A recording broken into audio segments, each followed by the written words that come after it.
जय गुरुदेव। प्राचीन समय की बात है। एक नगर में एक निर्धन ब्राह्मण रहता था।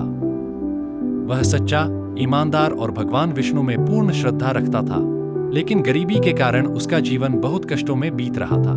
उसी नगर में एक सेठ रहता था जिसके पास धन तो बहुत था, लेकिन अहंकार और लालच ने उसके हृदय को अंधा कर दिया था। वह न भगवान को मानता था और न ही गुरु का सम्मान करता था। एक दिन भगवान विष्णु एक वृद्ध ब्राह्मण का रूप धारण करके नगर में आए।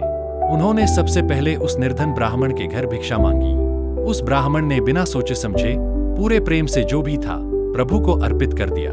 भगवान प्रसन्न हुए और बोले, तू हर गुरुवार सच्चे मन से मेरा स्मरण करना, पीले वस्त्र धारण करना, चने की दाल और गुड़ का भोग लगाना, तेरा जीवन अवश्य बदलेगा।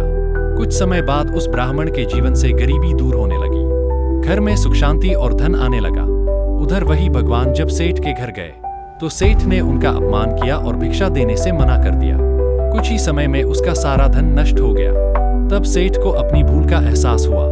वह उसी निर्धन ब्राह्मण के पास गया और गुरुवार व्रत की विधि पूछी। सेठ ने भी श्रद्धा से व्रत किया। भगवान विष्णु की कृपा से उसके जीवन में भी फिर से सुख समृद्धि लौट आई। इस कथा से हमें शिक्षा मिलती है कि गुरुवार का व्रत, भगवान विष्णु और गुरु की सच्चे मन से पूजा मनुष्य के जीवन से दुख दूर कर देती है। जो भी श्रद्धा से इस कथा को सुनता या सुनाता है, उसके घर में कभी धन, ज्ञान और सुख की कमी नहीं होती। नमो भगवते वासुदेवाय।